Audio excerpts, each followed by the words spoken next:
dia dianggap sebagai musuh, dia dilempar dengan batu, dia dilempar dengan kayu, dia dilempar dengan tulang onta. Datanglah malakul jibal, malaikat penjaga segala bukit di atas dunia. Kau tunjuk mana bukit yang paling besar ya Muhammad, akan kutimpakan kepada mereka. Hati yang luka biasanya akan marah, akan kecewa, tapi itu tidak terjadi pada Nabi Muhammad sallallahu alaihi wasallam. Apa yang dia katakan? Ya Allah, keluarkan dari tulang sulbi mereka, keluarkan anak cucu mereka yang akan menyembah Engkau. Tidak ada satupun yang akan mempersekutukan Engkau di atas muka bumi ini. Semua orang senang melihatnya karena dia bersih, karena dia rupawan, karena dia sopan dan santun, karena ayahnya meninggal dan ibunya juga sudah lama meninggalkan. Orang kasihan melihatnya. Maka karena kesenangan hati mereka, mereka sendiri yang memberikan gelar untuknya yang belum pernah mereka berikan kepada orang sebelum dia. Gelar itu bernama Al-Amin, orang yang layak menerima amanah. Amin diambil dari 3 huruf, alif, mim, nun. Dari kata alif, mim, nun muncullah kata amanah. Orang yang mampu menerima amanah disebut Al-Amin. Kita mengatakannya jujur. Lawan daripada amanah adalah khianah, al-khain, pengkhianat. Dia tidak berkhianat. Dia adalah seorang yang mampu mengemban amanah dan terpercaya. Maka semua orang percaya kepada dia. Dari alif, mim, nun, juga akar yang sama dengan iman, akar kata yang sama dengan iman. Maka iman berarti percaya. Dia adalah orang yang dipercaya karena memang dia mampu mengemban amanah. Kapan kebencian itu datang? Kebencian itu datang ketika dia naik ke atas bukit Safa dan dia berkata kepada semua penduduk Makkah, seandainya aku katakan di balik bukit Jabal Abi Qubais yang besar, gagah, perkasa, tinggi, menjulang ini ada pasukan musuh yang akan menyerang kita, apakah kalian percaya? Semua mereka berkata, shadaqnaka, kami percaya karena memang kami menggelar engkau orang yang dapat dipercaya. Seandainya aku katakan bahwa ada pasukan musuh yang akan meluluh lantakkan, menghantam, membunuh kita, apakah kalian percaya? Mereka menjawab, shadaqnaka, kami percaya. Seandainya aku katakan bahwa aku menerima wahyu dari Allah dan aku diperintahkan Allah untuk mengabarkan kepada kalian yang baik-baik akan masuk surga, yang jahat-jahat akan masuk neraka, percayakah kalian? Disitulah perlawanan datang, bukan dari orang lain, bukan dari musuh, bukan dari lawan. Perlawanan itu datang dari saudara kandung, dari ayah kandung yang masih ada hubungan darah. Tabban laka ya Muhammad alihada jama'tana, celakalah engkau Muhammad, apakah hanya untuk ini saja kau kumpulkan kami hari ini? Allah membelanya, langsung Allah membelanya. Dia tidak membela dirinya, tapi Allah mengatakan tabbat yada abi lahabi wa tabba ma aghna anhu maluhu, hartanya tak ada berguna, wa ma kasab, hasil usahanya tak mendatangkan manfaat, wa mra'atuhu hammalatal hatab, istrinya menjadi pembawa kayu bakar, simbol dari adu domba, kata-kata yang membuat menyakitkan hati yang dibawa oleh Ummu Jamil istri Abu Lahab untuk menyiksa, menjelekkan, membuli, menebarkan berita untuk membunuh karakter Sayyidina wa Maulana Muhammad sallallahu alaihi wasallam.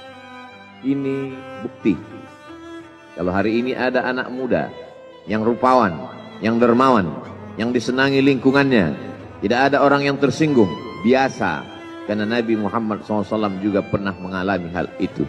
Tapi begitu kau katakan, aku tadi malam bermimpi bahwa aku mesti hijrah, meninggalkan komunitas peminum khamar, meninggalkan geng kita yang selama ini bicara tentang yang haram, maka disitulah mereka akan berkata, apakah hanya untuk ini saja kita berteman selama ini? Mana persahabatan kita? Apa yang dialami pemuda-pemuda hijrah hari ini dialami oleh Rasulullah SAW 14 abad yang silam. Ketika kau berhasil bisnis, orang senang. Ketika kau berhasil membina rumah tangga, tidak ada orang yang tersakiti.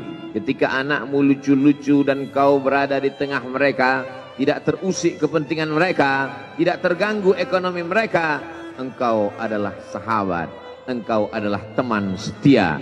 Tetapi ketika kau tidak ikut kemauan manusia, disitulah engkau sedang melantik dirimu sendiri menjadi musuh.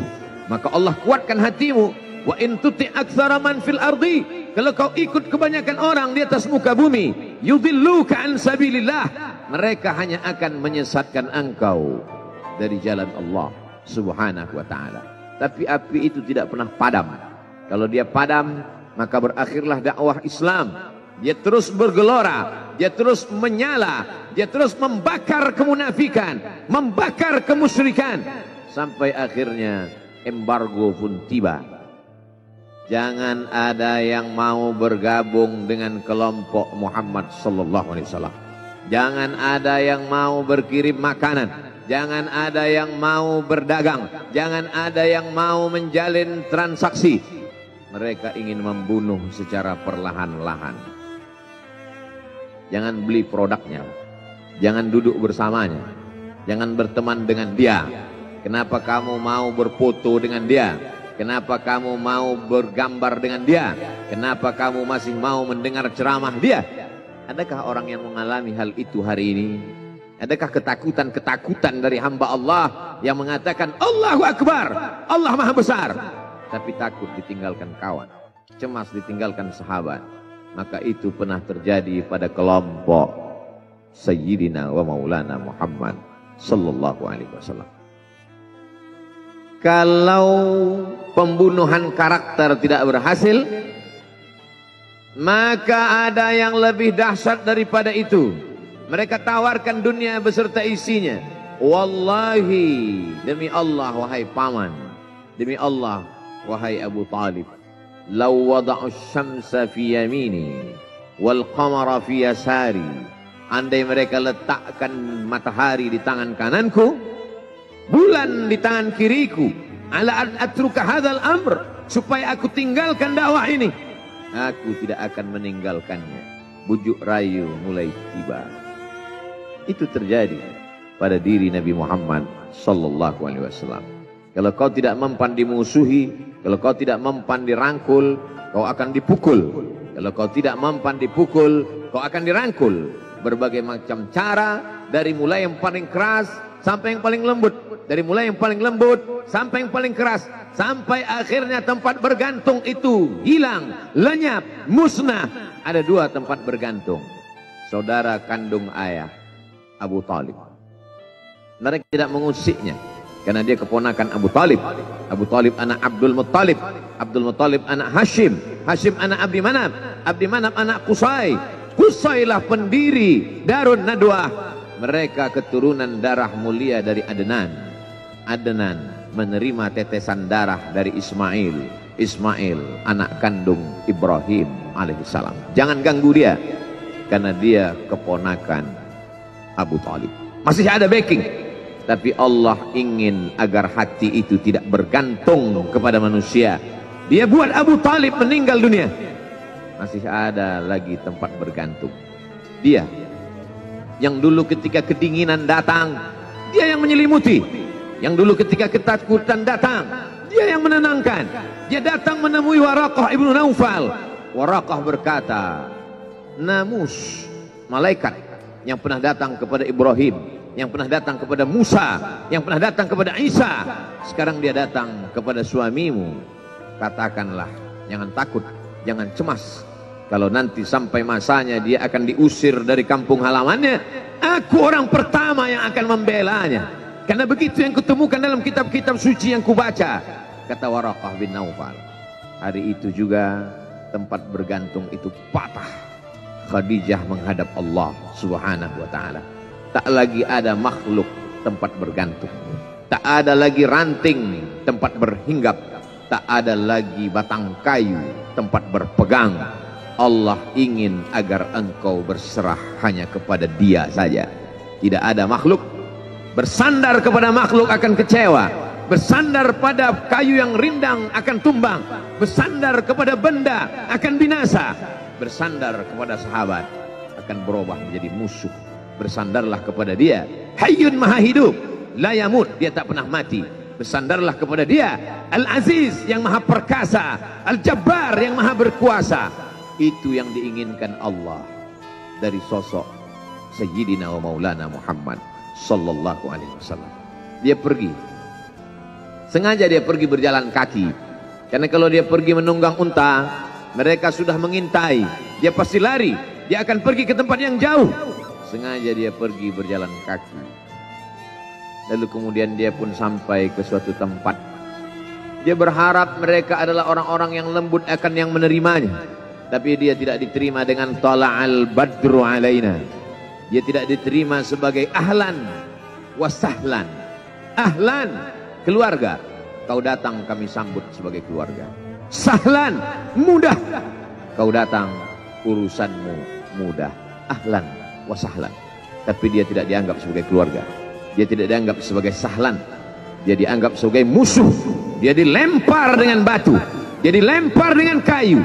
Dia dilempar dengan tulang onta. Apa yang dia lakukan? Dia bersembunyi di balik bukit. Dia angkat kedua tangannya. Ilaika ashku dha'fa quwwati. Kepada engkau saja aku mengadukan kelemahanku. Wa qillata hilati, ketidakberdayaanku. Wa hawani bainan nas, aku hina di tengah mereka. Kalau dulu aku ada tempat bergantung, ada tempat bersandar, ada tempat mengadu, hari ini hanya engkau saja yang datanglah malakul jibal, malaikat penjaga segala bukit di atas dunia. Kau tunjuk mana bukit yang paling besar ya Muhammad, akan kutimpakan kepada mereka. Hati yang luka biasanya akan marah, akan kecewa, tapi itu tidak terjadi pada Nabi Muhammad sallallahu alaihi wasallam. Apa yang dia katakan? Asallah an yukhrij min aslabihim man ya'budullaha wa la yusyrika bihi syai'a. Ya Allah, keluarkan dari tulang sulbi mereka, keluarkan anak cucu mereka yang akan menyembah engkau. Tidak ada satupun yang akan mempersekutukan engkau di atas muka bumi ini. Doanya dikabulkan, hatinya susah, pikirannya kacau, tapi lidahnya tidak berkata-kata kasar. Dia doakan agar anak cucu mereka menyembah Allah. 100% penduduk Taif hari ini bersyahadat asyhadu an la ilaha illallah wa asyhadu anna Muhammadan Rasulullah. Doa orang yang teraniaya, doa orang yang terzolimi. Dia berhenti di sebuah kebun. Ada seorang yang bukan terpandang membawakan beberapa ranting anggur sebagai pelipur lara, penghilang haus, pelepas dahaganya. Ketika anggur itu akan masuk ke mulutnya, dia berkata Bismillahirrahmanirrahim, atas nama Allah. Maka hamba sahaya miskin, susah, melarat, perantau yang tak punya apa-apa itu heran. Apa yang kau ucapkan? Bismillah. Kau sebut nama Allah ya. Tidak ada satupun orang di kampung ini kalau makan menyebut nama Allah. Siapa engkau? Aku Nabi yang diutus Allah subhanahu wa ta'ala. Berarti engkau sama dengan orang yang dulu pernah berada di kampungku. Engkau dari mana? Aku dari Ninawi. Ninawi, ya. Di sana ada saudaraku, kata Nabi Muhammad SAW. Di sana ada saudaraku, namanya Yunus bin Matta. Yunus bin Matta adalah saudaraku. Sama-sama hamba yang diutus Allah subhanahu wa ta'ala. Dia juga diingkari oleh kaumnya. Dia masuk ke dalam lautan, ditelan seekor ikan dalam 3 kegelapan. Gelapnya tengah malam, gelapnya lautan, gelapnya perut ikan. Dia berserah kepada Allah. La ilaha illa anta subhanaka inni kuntu minal zalimin. Begitu cara Allah mengingatkan Nabi Muhammad SAW. Apa yang kau rasakan hari ini belum ada apa-apanya dengan apa yang pernah dirasakan oleh Yunus bin Matta. Mendengar itu langsung saja Addas bersimpuh sujud mencium lutut Nabi Muhammad SAW. Dia tidak mulia, dia hamba sahaya, dia miskin, dia perantau, tapi dia sempat mencium tangan Nabi Muhammad SAW. Dia sempat menghilangkan dahaga dari leher Nabi Muhammad SAW. Pertemuan yang berkesan. Biarlah pertemuan itu sekali, tapi sampai ke lubuk hati. Untuk apa pertemuan yang berulang kali, tapi hanya sampai di tepi bibir, hanya basa-basi.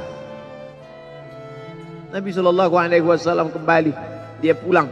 Di tengah perjalanan dia mendengar, qul, katakan, uhiya ilayya annahu istama'a nafarun minal jin.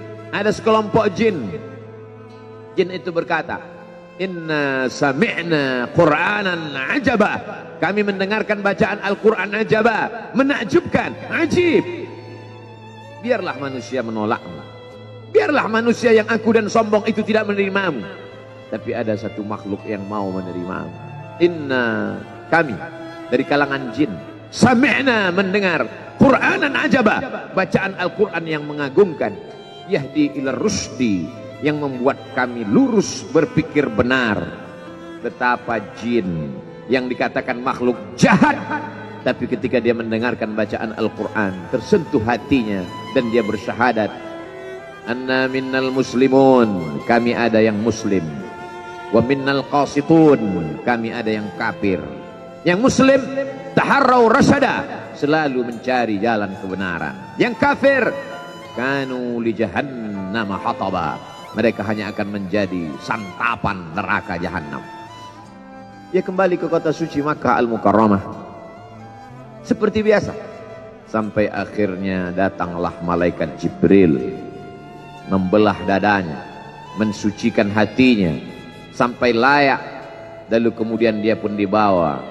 Subhanalladzi asra bi'abdihi lailan, maha suci Allah yang memperjalankan hambanya pada suatu malam, minal masjidil haram ilal masjidil aqsa, dari masjidil haram ke masjidil aqsa, alladzi barakna haulah, kami berkahi sekelilingnya. Untuk apa? Linuriyahu min ayatina, kami ingin memperlihatkan kepadanya tanda-tanda kebesaran kami. Selama ini dia hanya didengar, azab kubur didengar, neraka jahanam didengar, malaikat didengar. Hari ini kami ingin memperlihatkan tanda-tanda itu kepada hamba kami. Jangan bersedih ketika kau didustakan, jangan bersedih ketika kau dibunuh karaktermu, jangan berduka cita ketika tidak ada manusia yang menerimamu, karena sesungguhnya itu hanyalah cara Allah menguatkan hatimu, karena dia ingin mengangkat derajatmu, menempatkan di tempat yang terpuji, memperlihatkanmu sesuatu yang tidak pernah dia perlihatkan kepada manusia yang lain. Dia buat hatimu hancur berkeping agar tidak lagi ada tempat makhluk dalam hatimu, yang ada hanya Allah semata. Ma fi qalbi ghairullah. Pada saat itu mentalmu sudah kuat, layaklah engkau berada di tempat yang terpuji. Kalau ada orang menyakitimu, jangan berduka. Kalau ada tetangga, sahabat, kawan baik meninggalkanmu, jangan berduka lara, karena sesungguhnya di balik itu semua, fa inna ma'al usri yusra, inna ma'al usri yusra, idza daqat 'alaika dunya faqul ya Allah. Kalau terasa sempit dunia, mengadulah kepada Allah. Idza sa'alta fas'alillah, kalau minta-mintalah kepada Allah. Wa idza sta'anta fasta'in billah, kalau minta tolong, minta tolonglah kepada Allah. Iyyaka na'budu wa iyyaka nasta'in, kepada Engkau kami menyembah, kepada Engkau kami beribadah, kepada Engkau kami bersimpuh sujud, kepada Engkau juga kami meminta pertolongan. Barakallahu li wa lakum fil Qur'anil azim, wa nafa'ani wa iyyakum bima fihi minal ayati wadh-dhikril hakim. wa taqabbal minni wa minkum tilawatahu innahu huwal ghafurur rahim.